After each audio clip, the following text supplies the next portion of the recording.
Good morning. I'm Virginia Sapiro. I'm the Dean of the College of Arts and Science and a political scientist.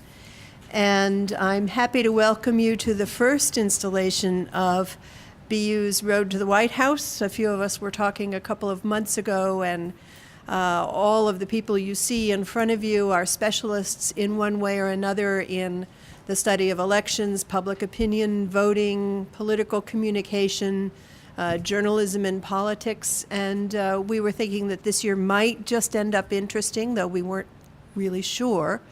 But we thought we would try something new, which is over the course of this electoral season from now until November, we are going to do occasional discussions like this. Almost all of them we think will be held around the lunch hour, giving you time to collect some lunch if you want, and we will have a panel of different panels of experts where they'll each take only about 5 minutes each to make some comments on what's going on right now, and then the main point after that is to open it up for discussion. So I'm really delighted to see you here.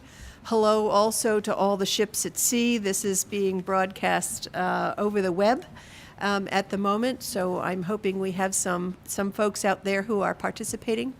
After I go down this line and ask them to make, all these folks to make their preliminary comments, we will open up to discussion, anything you want to talk about. With one exception, there won't be any advocacy speeches here. We're trying to understand the season rather than to convince each other who we should be voting for.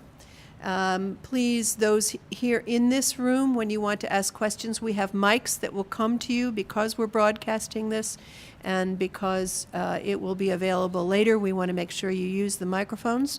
And those of you who are out watching us on your computers, we will not tell your bosses you're doing that at the moment, but please feel free we're on Twitter, and you can tweet at BU Alumni. So if you ask questions via Twitter, we have somebody who's picking it up, and we'll be watching and having those questions broadcast at all. Before I get going to introduce my fellow panelists, let me also say that the next discussion will continue on March 7th.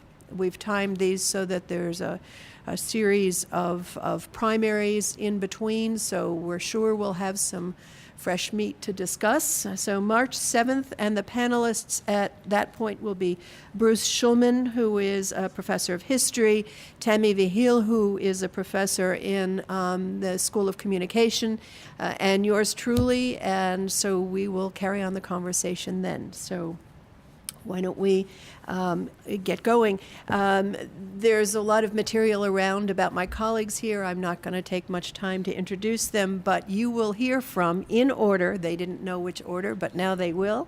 You will hear from Tobe Berkovitz at the far end of the table, who's a professor in the School of Communication and is a professional who has been involved in campaigns and campaign consulting.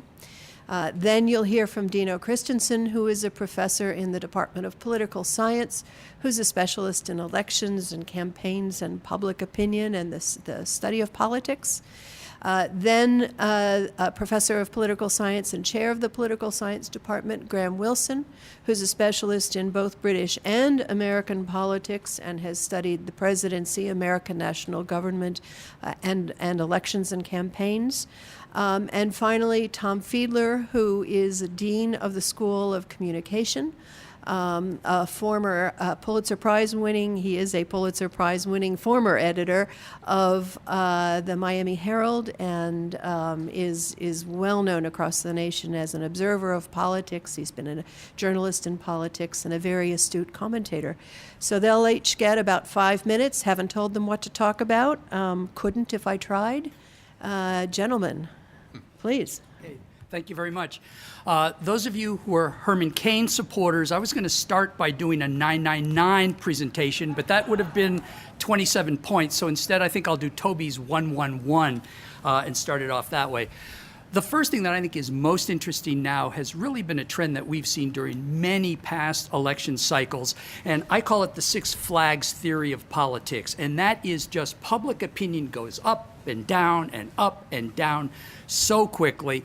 We've seen this in general election cycles, and we have certainly seen it, and I think it's a major theme of the Republican primary so far. And so I think that could be an ongoing and continuing story, just how you get a candidate du jour. He or she all of a sudden becomes sort of the flavor of the week or flavor of the day for some of these people, and then all of a sudden the media, the voters, everyone sort of lurches on to the next thing. I think part of what has driven this sort of Six Flags theory is that candidates are attacked so quickly, so strongly, not just by their opponents, but by the media, that a lot of this will bring a candidate up very quickly, but then down equally as quickly. And those of you who right now are starting to see a lot of hope for Team Obama, I think they probably have to worry just how he is going to cycle. And I think the key for Obama is not to peak too quickly. The second thing that I think is going to be much more important in the general than we're seeing now, but certainly can play out, is the role of the independent voters. Despite our highly partisan environment, I really think that 2012 is going to be make or break for the candidates by the independent voters.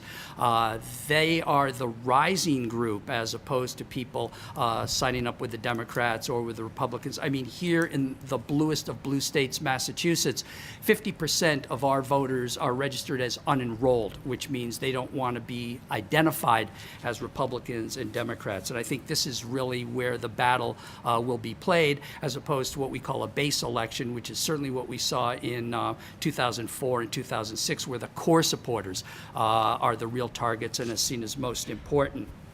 The dilemma for the candidates, and it's going to be a dilemma for both the Republicans and the Democrats, is playing to your base. So, for instance, Obama playing his populist card, how will that play with the independents, who he is really going to need, because these are the people who pushed him way over the top so quickly back in 2008. And so I think this is also going to be a very important story. And the last of my 111s is, I think, the real battle, believe it or not, for this election is going to be the battle between the mainstream media and the new media and social media. The role of what we call sort of the opinion leader press or the Bigfoot press, the New York Times, the Washington Post, the Boston Globe, the TV networks, ABC, NBC, CBS, I think is going to be really tested as to how influential and how powerful they are now.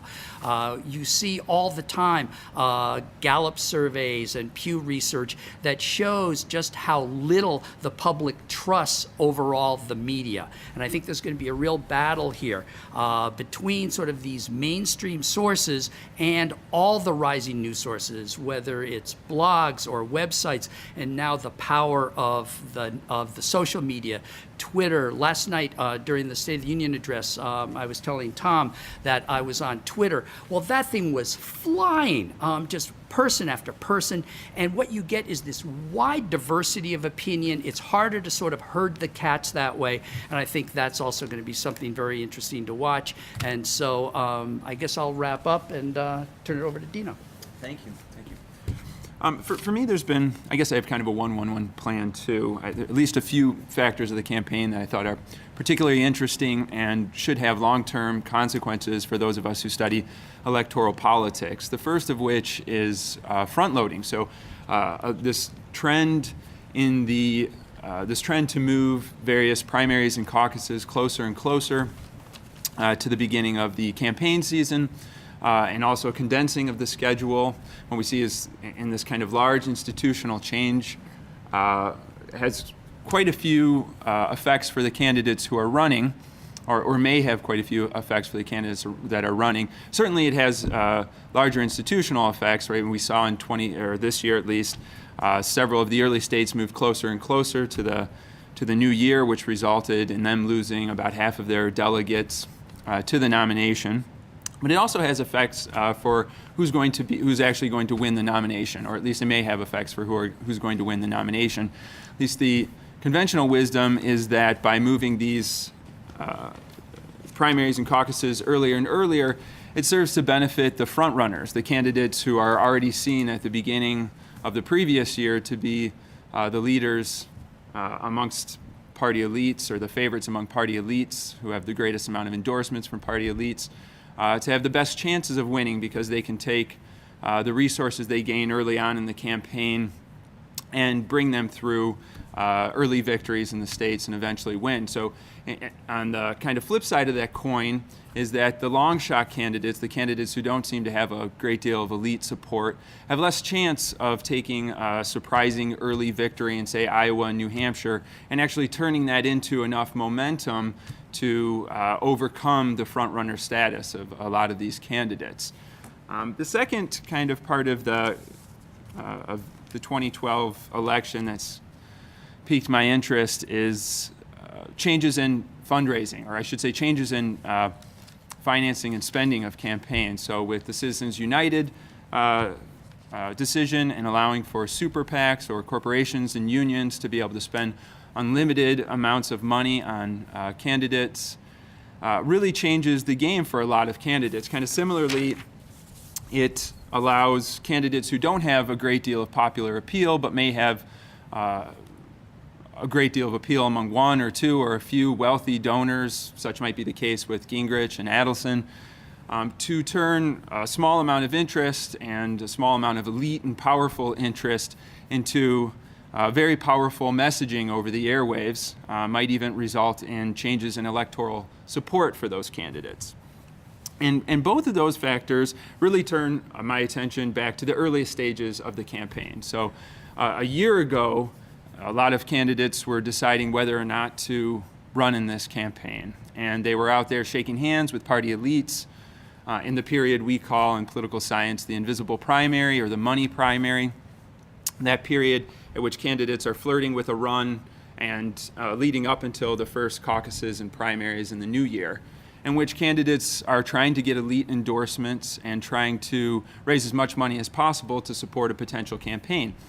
And all of this, the recent movements suggest a great deal of advantage to frontrunners, to candidates who are already anointed by their party as the chosen candidate or the chosen couple of candidates, which makes Gingrich's recent rise in the Republican primary here all the more fascinating. It might indeed call into question a lot of these frontrunner advantages that we're seeing institutionally within the Republican Party, as well as within the Democratic Party, although obviously that's of less interest this year. Yeah, okay. So that's about it. Well, President and Professor Woodrow Wilson had 13 points, but again, I will go with 3. First thing that I'll be watching is the interaction of the economy and politics. From the early days of election forecasting by political scientists back in the 1970s with people like Ed Tufte, one of the key variables used to try to predict the outcome of the election, and these models have become really quite successful, is the state of the economy. To have a president seeking re-election with 8.5% unemployment, clearly a very bad situation for him.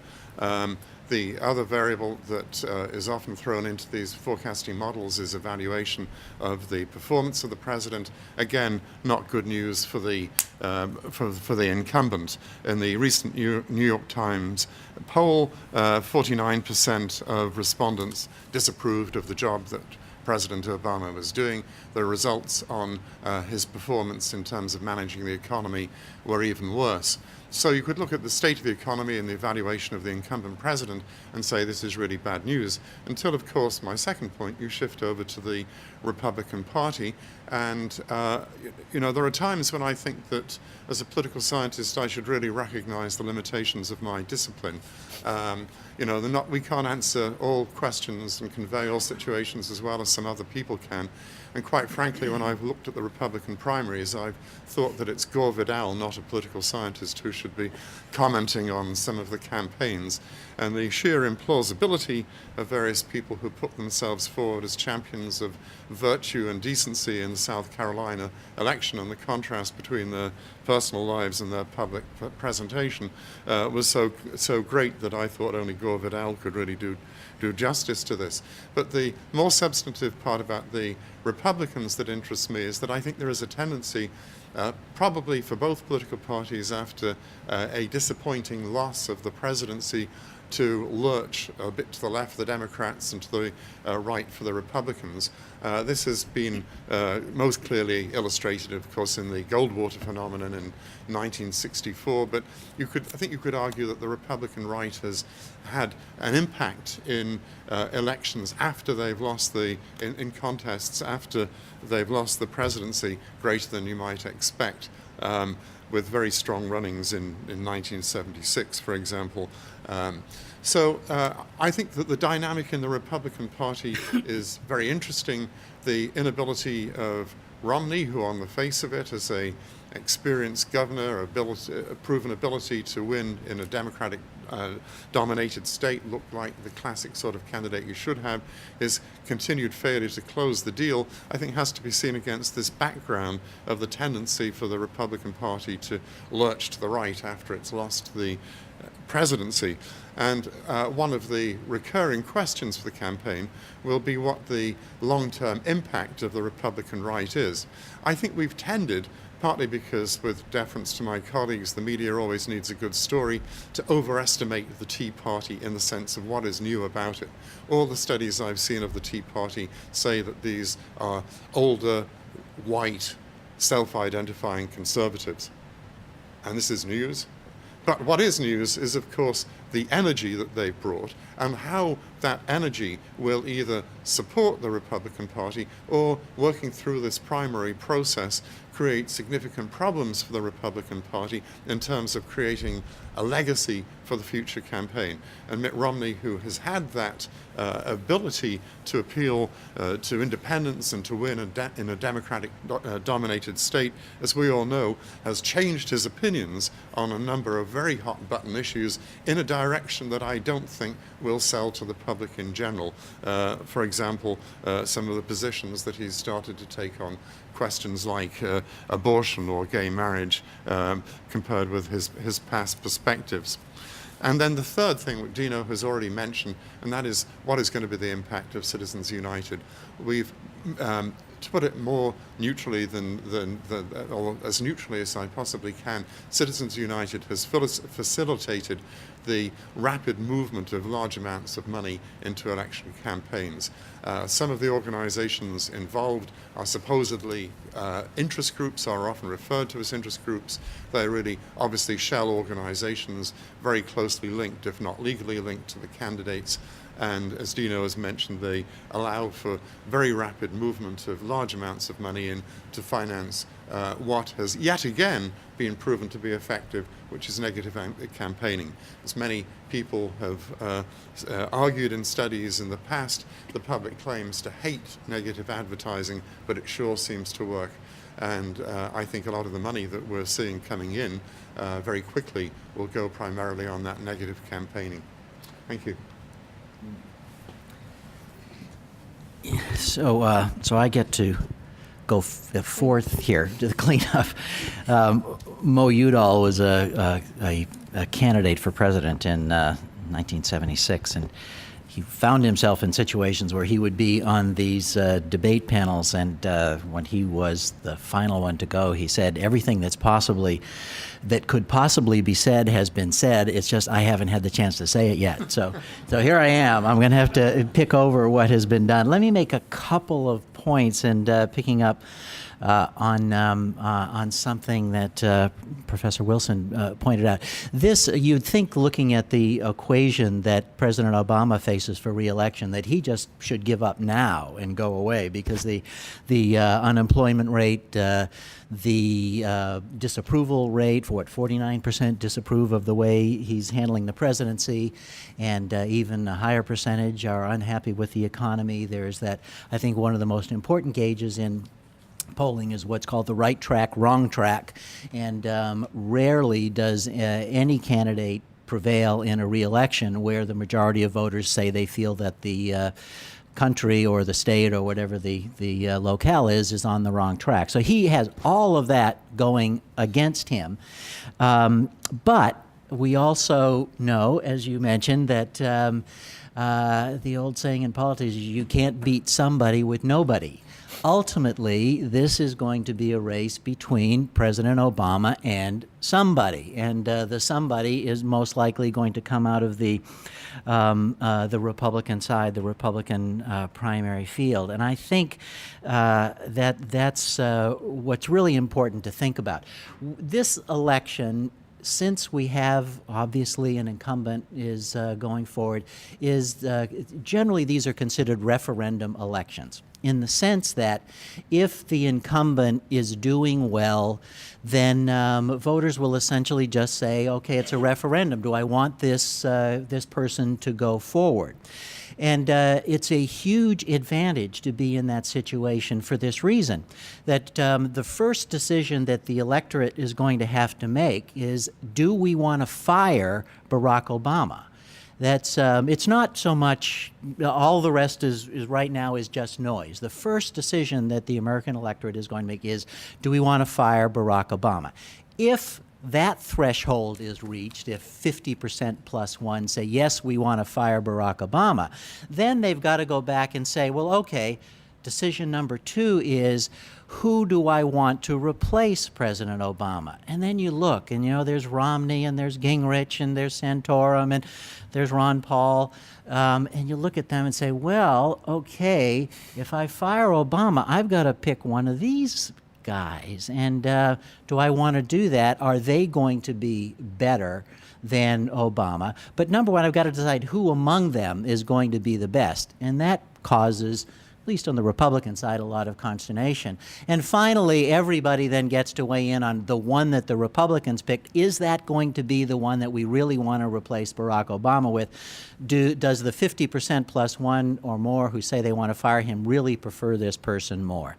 The answer is going to be really, really tough. Even if you look back on elections where presidents have had similar numbers to President Obama, the Jimmy Carter election in 1980, for instance, ultimately that race turned out to be, not in the Electoral College, but in the popular vote, a lot closer. And really, ultimately, in the last several days, that had the hostages, those of you who are old enough to remember, had the hostages actually been released before Election Day, the likelihood is Jimmy Carter would have been reelected. It really got down to a deal that was being worked to get the hostages out of the embassy in Tehran collapsed, and that caused the electorate to shift dramatically and say, we've had it with Jimmy Carter, and Ronald Reagan kind of slipped in. So there's a lot of complexity that's going to go on, and I suppose what I'm suggesting here is that you shouldn't think of this necessarily as just one step. Who is going to beat President Obama? It's going to be a very complicated series of factors. People will watch President Obama, starting with last night, over the next several months. They'll think of their own situation. Am I really better off than I was 4 years ago or not? All of those will weigh in to the decision, do I want to fire Obama? And then they've got to decide, is there somebody out there who's going to be better? Or is the devil I know better than the one I don't? And that is probably the single most important factor that President Obama has going for him right now. So I'll leave that and pick up the conversation wherever it goes. Great cleanup. Thank you very much. So we're going to turn to questions. We have about a half hour. For those of you here present, please signal by waving your hand or something, and a microphone will appear. For those of you who are online, a reminder that we're on Twitter at BU Alumni, and we will be watching for you. I just ask, first of all, again, we're trying to learn, not do political advocacy, and second, there are probably a lot of people who want to ask questions, so let's keep them pretty brief. So, to the panel, it's on. how far down does the unemployment rate have to drop before you don't think it's going to be an issue for Barack Obama? Everybody looks at Graham. Well, it's not going to get low enough to the point where it won't be an issue. I mentioned some of the forecasting models, but they do differ, and they differ in terms of when you should sort of take the temperature of the economy and say that's what's going to shape the future, the election in the future, but they also sometimes talk about trends rather than absolutes. So I think that the bad news for President Obama is that nobody believes that the unemployment rate is going to fall radically, that nothing that can be done at this point would push the unemployment rate down to what would be a politically safe level by historical standards. But I think the hope for him is that you can get down to, you can instead point to a trend and say, well, yes, it was really, really bad, but here's the trend. And some of the forecasts that have been done would focus on on trends in the economy rather than, if you like, absolute levels. I do think there's something, if I could just throw in another observation, I do think one of the interesting problems for Obama in the economy has been the conflict which has been there between what I think was the politically obvious thing to do over the last few years, which is to keep saying they created a mess. When we got to Washington and opened the books, the mess was even worse than we told you in the election campaign. It's their fault, which is the standard political ploy. And as Barney Frank was saying on the radio today, it's been very hard for Obama to adopt that conventional and a proven strategy in bad economic times of minimizing the damage, because the Obama image was one of bringing us all together, not red states, not blue states, not the United States, an end to partisanship, transcending the divisions in Washington. Didn't turn out that way, but that was the brand with which he came into office in 3 years ago. And so it was, I think, extremely difficult for him to do the obvious thing politically, which is to keep saying to people, I inherited a terrible situation. Boy, when we opened the books in the Treasury Department or OMB, it was even worse than we told you. Yeah, I mean, part of that is it's a mess. Who owns it? And do you blame Bush, or do you blame the Republicans in the House and Senate? Do you blame the Democrats? Do you blame everybody? The other thing besides the actual number is how confident do people feel that things are getting better for me or worse for me? Are my neighbors losing their homes? Are my neighbors working? Are they being laid off and put on unemployment? And so I think besides the actual number and then all the spin that goes with it, it's just how do people feel, and do they feel like things are getting better or things might get worse, and then go from there.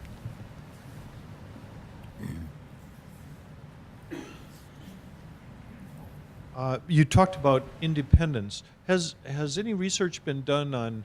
I've always thought most independents are probably Republicans, but has there been any research on that? Are they truly independent?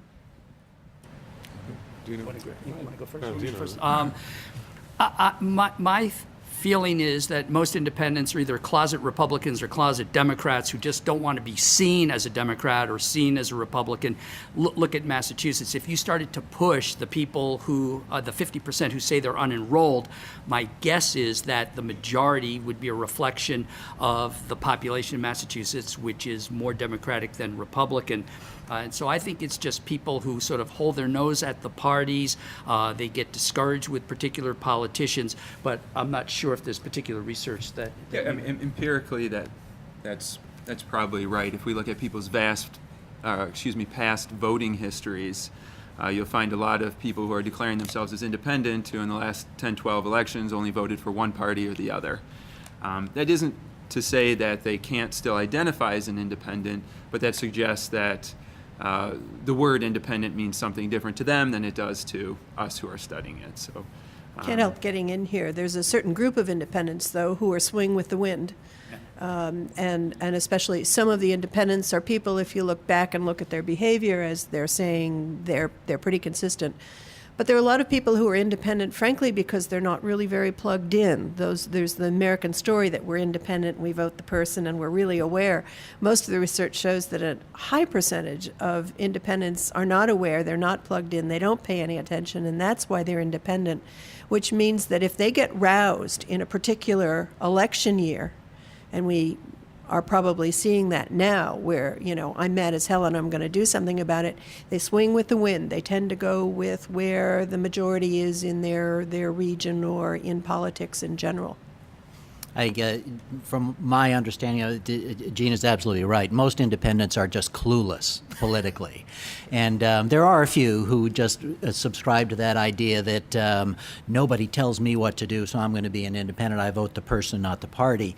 Most of that is garbage. But most independents don't really follow politics, have no particular loyalty one way or another, and don't care to follow it. But when they do get riled, in fact, most independents don't vote. A lot of them are registered to vote only because they had to get a driver's license, or there was some other reason for them to get it. They don't vote, they don't participate. They certainly don't participate in local and state elections. But what happens is when their peer group gets excited about something and you head toward particularly a presidential election, the independents want to be part of that crowd. It really is just, I want to be where my friends are. And the independents will go where the in thing tends to be, and they break late. Mm-hmm.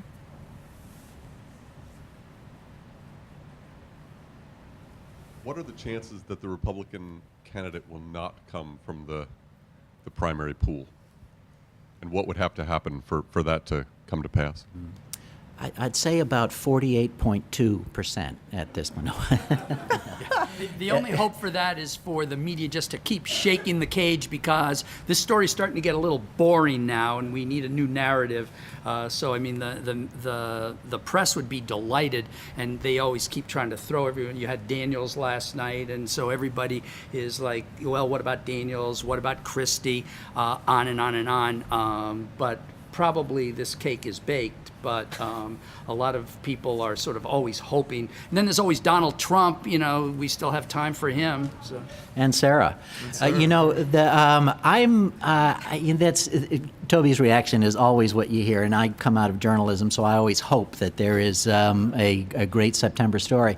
But in this particular case, I do think that I wouldn't say the likelihood, but the possibility of something like that happening is probably greater than we've seen maybe since 1968 or sooner. And it would all really come down to, you would have to have the failure of essentially either Romney or Gingrich to get a first ballot victory at the Republican convention in late August. And but if you look at the calendar, the way the calendar stretches out after Florida, it seems to me that it's quite possible that these people could slog on and find themselves going into that convention without the first ballot sewn up, which rarely ever happens. And at that point, the conventions can turn to anyone they want. And there's all the talk about either Mitch Daniels, the governor of Indiana, or of course Jeb Bush, former governor of Florida. The biggest negative Jeb Bush has going against him is his last name, and so that's a problem. Otherwise, he would be a terrific candidate for the Republican Party. And after Florida, it's the way the calendar stretches out. There is no big decisive moment in the entire rest of the matchup. You don't have the old Super Tuesdays anymore, where a lot of regionals got together. You've got a bunch of individual states, but you got Texas right now, and that's likely to go. That's complicated, but it's apt to go now that Governor Perry has given his support to Gingrich. That could go there. California always goes its own way. I think Ron Paul sticks it out and gets his 15% as long as he can stay in the race. I would love to see an open convention and them turn to someone else. If that happens, Barack Obama's in deep trouble, I think.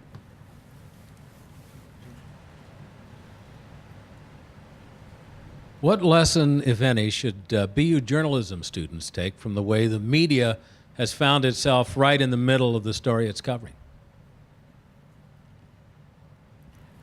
What lesson should students take from that? Thick skin. Right.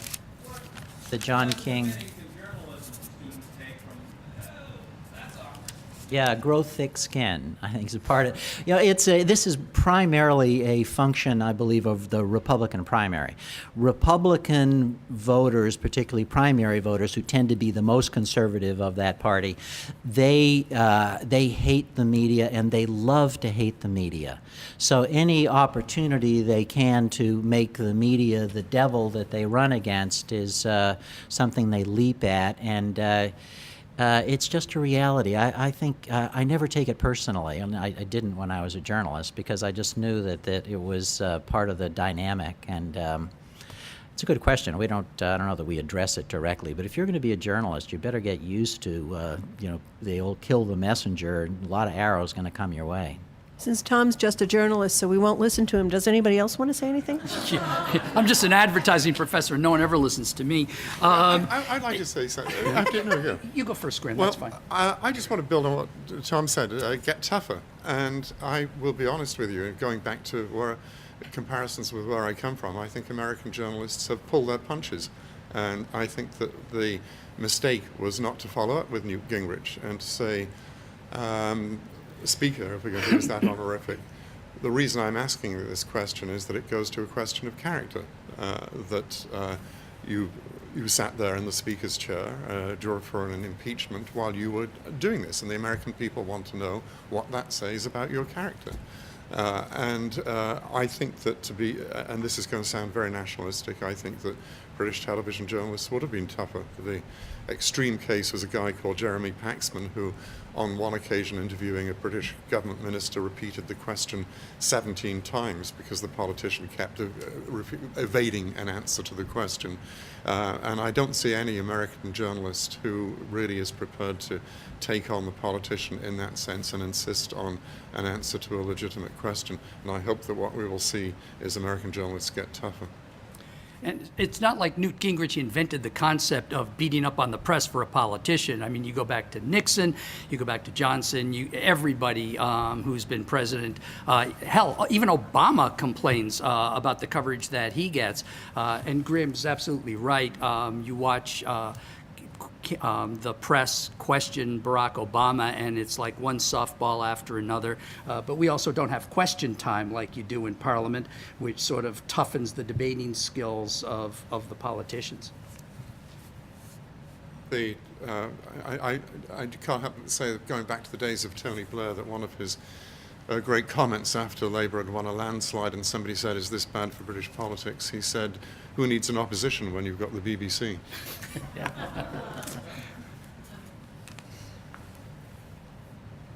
This morning on BUR, a point was made about the messaging of class warfare and envy versus economic equity, and that historically class warfare and envy is a pretty powerful message that resonates with the American people, but that in today's economy, perhaps it's not going to fly. So I think my question is that going to be one of the dominant themes through the election? And if so, how do you think it's going to play given our economy? Well, I'll jump in, and I know you there. I thought President Obama pretty well signaled last night that this is going to be part of his campaign. My question up to then is, what's wrong with class warfare as a political tactic? And you hear the Republican candidates, obviously, they bemoan this, and they always say, "Oh, that's class warfare. They're engaging in class warfare." Yeah. And because it works, and because the winning class in this is going to be the majority, and the majority of the people who certainly don't pay 15% on their tax returns. So I think we're going to see it, and to be honest, I don't think that President Obama or the Democrats should steer away from it. It'd be like somebody, school kids on a playground saying, "Oh yeah, I'm going to play dodgeball, but you better not throw the ball at me. I don't want to get hit." Well, yeah, you're going to go out there. This class warfare is probably the harsh way of saying it, but essentially what you're going to do is the majority favors a tax policy in one, and the minority favors a different one. And let's talk about that. Let's have a national conversation, see who comes out ahead. Yeah, I guess I would just kind of echo that comment. There's a benefit both to Obama for addressing this topic in the sense that it really invigorates his base, right? So this is his base has felt really disappointed on a lot of these issues, and when he comes out and says, I'm going to hold to this is what I campaigned on in the past, and this is what I'm going to do going forward. I'm going to help college students be able to afford loans. I'm going to reform the tax code in a way that is more progressive. I think it helps him, and I also think it helps the Republican candidates with their base. So I definitely don't see this topic going anywhere but escalating in terms of its presence in the media.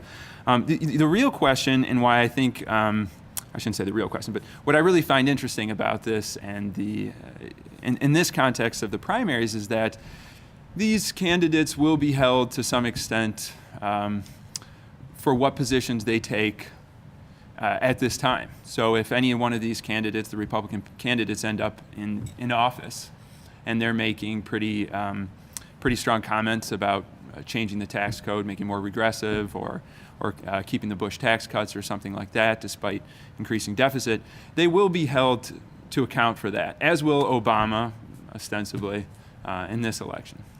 So, these kind of policy, the point I want to make is that these policy platforms are not just going to be ignored after the election is over.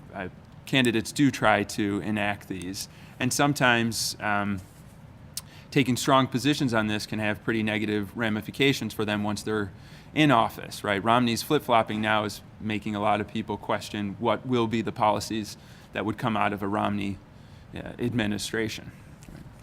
I think that there might be two stages to this, and I say this with some hesitation because it's more about practical campaigning than anything I've studied. But it does seem to me that the danger of going after an unpopular group is that while that group might be unpopular, if you go about it in the wrong way, you can come across as the nasty candidate or the nasty party. And I think you've got to go after an unpopular group in a way that doesn't convey the message that we're out to get people. And I think that one of the ways in which President Obama was very effective last night was to frame this as a question of fairness and paying the fair share rather than in terms of really overt class warfare. And I think that if you went too far in that direction, you might open yourself up to the perspective that you're the divisive, nasty, combative party or candidate.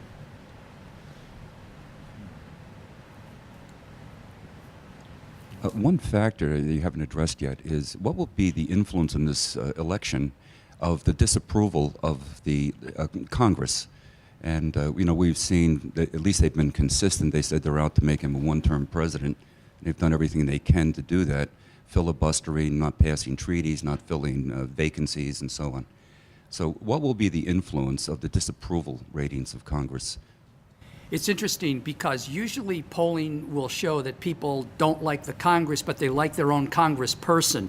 And what the polling, I think, is showing now is they don't like Congress, and they also don't like their own representative, which I think is a big difference.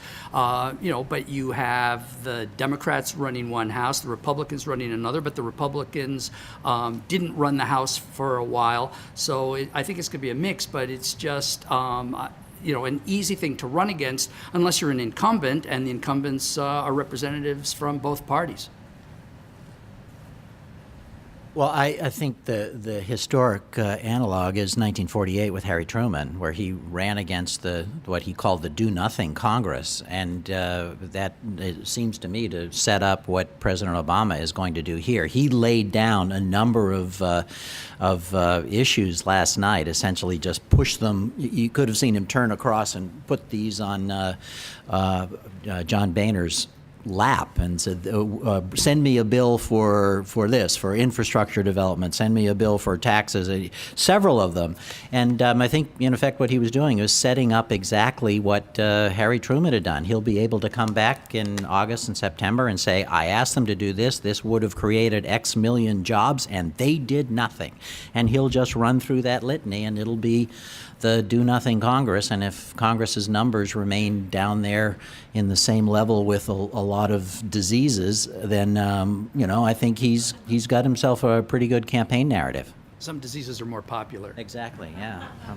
One of the things I enjoy in watching State of the Union speeches is to watch when we've got divided government and the House Speaker and the President are of different parties, is to watch the agony of the Speaker as to whether to applaud or not. And as he went through this list, you could see the sort of wheels churning in John Boehner's head. Should I be applauding or not? But of course, the problem with the comparison with 1948 is that it was a Republican Congress, and what we've got now is a Republican House. And I think that both in terms of the general unpopularity of Congress and fueling that fire, even the House Democrats will be a little bit worried about this, and of course the Senate Democrats will also be a little bit uneasy about whether they could be caught up in this blame game too.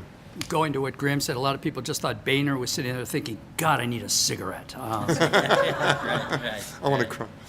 Yeah. Yes, Harry Truman was running against a Republican House and a Republican Senate, but I think President Obama essentially is running against a Republican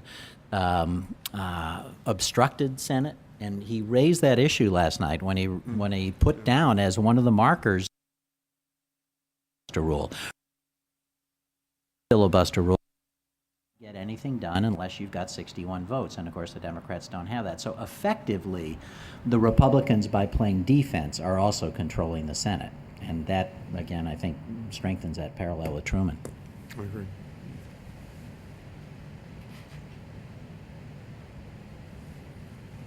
Hello. Okay. So I have two questions. First one is, so at the moment, Obama is the president, no? And I would like to know, even though maybe he hasn't accomplished all what he promised during the past years, maybe like America has a really big responsibility with the world. So maybe Obama has acted in a correct way. Maybe he hasn't accomplished much things as he promised in the US, but maybe to the world he has been someone that changed the way we are living, or maybe his policies have been better for the world. And if we bring, I don't know, another Republican he might solve conflicts by sending the army to some other countries or stuff like that. So I don't know, it's my first election. It's the first time I'm voting, so I'm kind of in the middle of a dilemma, whether what's better for me, what's better for America, and what's better for the world. So I'm kind of confused. What should I do? Like, Ron Paul. I don't want to be told what to do. I want to decide by myself, but I want to have solid arguments to do that and to go for the candidate I vote for, you know? Perhaps I could sort of start the ball rolling and with giving an answer on a number of different dimensions. First, I think indubitably the election of Barack Obama produced a huge change in attitudes in other countries towards the United States. And I don't think that's a partisan point to make. If you look at Pew or any of the other, Pew would be the Pew Foundation data would be the easiest to find. You look at almost any region, any country, and attitudes to the United States improved considerably following the departure of George Bush and the arrival of Barack Obama in the White House. And I think the image of the United States undoubtedly is much stronger. I think on the question of wars, then I'm not really competent to give a full answer on that. I think that obviously what could happen in Iraq in the near future could be very bad, or it could be moderate, or it could be okay. The same story with Afghanistan. I do think that one area where so far the administration deserves a lot of credit is that I think it seems to be much better at coalition building than its predecessor. this is early days in the confrontation with Iran, but one of the things that struck me on the television news the other night was that the American aircraft carrier Abraham Lincoln, going through the Straits of Hormuz, had a British frigate on one side and a French frigate on the other. And that sent a message, and I think the movement of the European Union to boycott Iranian oil sends another message that so far this administration has been much more skillful at coalition building than its predecessor. Yeah, I think at least in terms of the electoral consequences of your question, there's no doubt that the Obama administration, at least looking at the speech last night, the State of the Union address, as well as the Republican retort, is that the Obama administration has really neutralized the issue of foreign policy. He will be criticized ad nauseum for domestic issues and his ability to see through his domestic policy platform. But when it comes to foreign policy, I think the Republicans are going to have a very hard time criticizing him if they expected him to be weak on the military or not draw out troops or something like that. I think he has quite a few stories he can tell.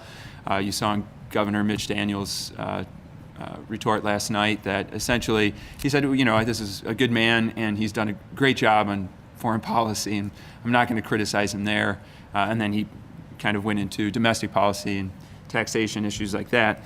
And certainly, you know, along the lines of what Graham was saying, you know, Obama last night said, if people are talking about support for the United States and the rest of the world is waning, they don't know what they're talking about, right? He put it out there that this is a huge change, or at least he believes it's a huge change from the way the U.S. has been interpreted in the rest of the world. We have time for one last question.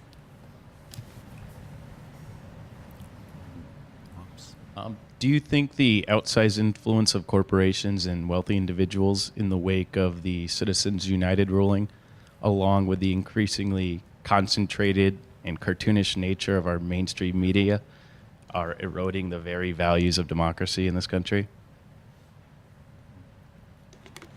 You repeat the last part of that, the cartoonish nature of the mainstream media? The concentrated and cartoonish nature of the mainstream media, specifically the 24-hour news networks. I'll leave the mainstream media to Tom, but I will say, you know, most of the focus when it comes to campaign independent expenditures focuses on a few very wealthy right-wing donors, but the labor unions in America spend vast amounts of money in political campaigns. So it just depends which side you're looking at, but money has played an incredibly important role in American politics for quite a while. We've just sort of pivoted from the concept of purely independent expenditures into sort of this new realm of super PACs. But I think in many ways, at least my opinion, we're just changing names for outside money trying to influence politics. I just say very quickly, I do think that the emergence of particularly social networking, Twitter, Facebook, all the different ways now that that candidates can communicate with voters has diminished the overall impact of the mainstream media. There are a lot of different ways to communicate with people besides going through the mainstream media's filter. But the mainstream media still is the agenda setter for elections. The large narratives that I think the campaigns will play out within are going to be set by the mainstream media.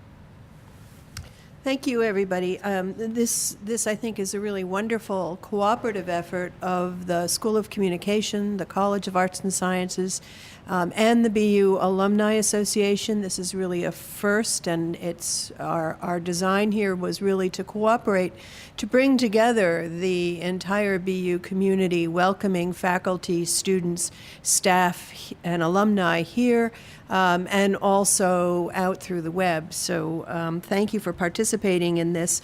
I want to thank especially Caitlin Ney, who's standing at the back of this room, who is from the alumni office and is the person who is responsible for organizing this and making sure it goes very smoothly. And as always, it did go smoothly, so thank you very much.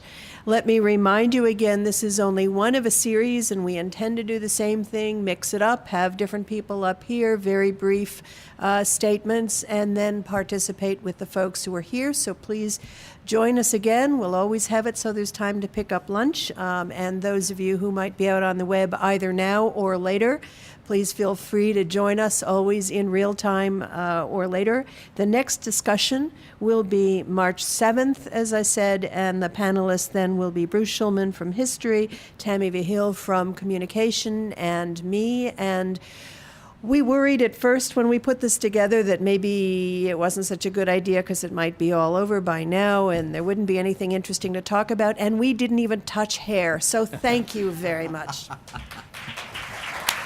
Great job.